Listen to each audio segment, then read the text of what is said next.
বার্তা এক নজর, সবার খবর সমান নজর। রবিবার দিন বৈকাল 4টার সময় ক্যানিং টু ফুলবাড়িতে আমরা অরফান চাইল্ড হোম তৈরি করেছি। আমি বেহালা হিলিং তাজ ফাউন্ডেশন থেকে ভাস্কর দাস সভাপতি বলছি।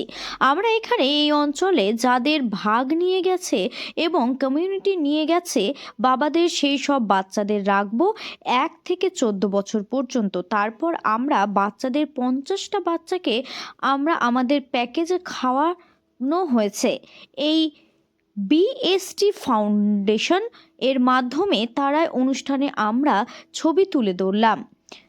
ফুলবাড়িতে আমরা এই যে উল্টো করেছি, ওই বাড়ির কর্তা সাজার মোল্লা সাহেবকে আমরা ফাউন্ডেশন থেকে প্রেসিডেন্ট করেছি। ওনার মাধ্যমে এই অঞ্চলটা চালানো হবে। অরুণ লোধের রিপোর্ট, বার্তা এক নজর। আপনি খুব পুরনো দিনের মানুষ, দক্ষিণ চব্বিশ জেলা পরিষদের।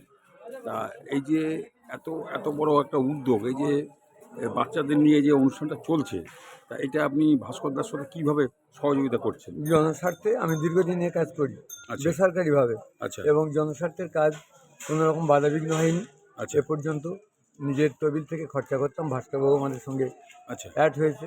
আচ্ছা। হওয়ার পরে আচ্ছা। ভাস্করবাবু যেটা নিয়েছেন, ও বাদে আমাদের শিশু শিক্ষা কেন্দ্র আছে, অনাথদের আমরাও পুষি, এবং ধর্মীয় প্রতিষ্ঠান আছে, সেগুলি আমরা দেখাশোনা করি। এখানে শিশুদের কি কি কাজ করানো, কিভাবে কাজ করবে? শিশুদের লালন পালন করার পরে 14 বছর বয়স হয়ে গেলে হ্যাঁ। তাদের টেলারিং, মানে যেটা রেডিমেড গার্মেন্টস, আচ্ছা। হাতের বিভিন্ন রকম কাজ, ঘড়ি সারা, কম্পিউটার, বিভিন্ন জায়গায় আমরা দিই।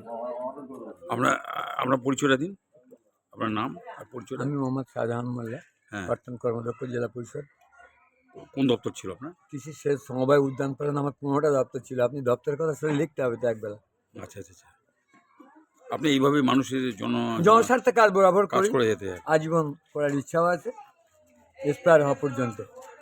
লাস্ট ইচ্ছে কী আছে আপনার? শেষ ইচ্ছা আছে আমার, যে শিশুদের জন্য যে উদ্যান করেছি, ওই উদ্যানটা আমি সরকারিভাবে দিয়ে আরও হাইফাই করার চেষ্টা করছি। এবং একটা ওখানে যদি প্রবীরবাবু আমরা পৌঁছেছি বিএসটি ফাউন্ডেশনের প্রেসিডেন্ট মিস্টার ভাস্কর দাসের কাছে। কলকাতা অঞ্চলে তো আপনার এই এনজিও আছে, তা আপনি অরফান চিলড্রেন হোম, এত দূরপ্রান্ত গ্রাম অঞ্চল, ক্যানিংয়ের মতো জায়গা, আপনি কেন বেছে নিলেন? আমার নাম ভাস্কর দাস, বেহালা হিলিং তাজ ফাউন্ডেশন, মানে আমরা বিএসটি ফাউন্ডেশন বলি। আমার এটা সোসাইটি।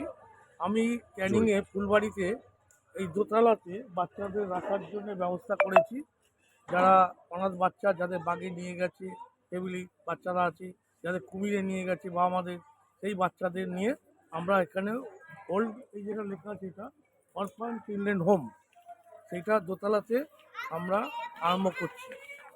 এখানে 50টা বাচ্চা থাকবে, 1 থেকে 14 বছর পর্যন্ত সেসব বাচ্চা থাকবে।